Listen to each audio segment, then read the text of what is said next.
entrepreneur ou dirigeant, vous connaissez forcément ce dont je vais parler aujourd'hui.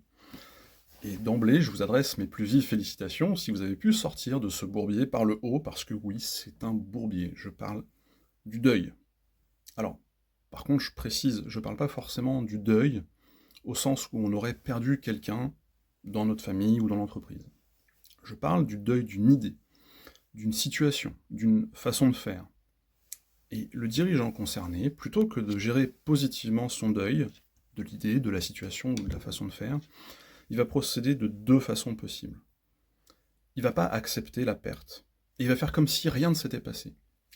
Ce qui va freiner toute la dynamique de l'entreprise qui, elle, s'efforce de passer à la suite en étant tournée vers l'avenir.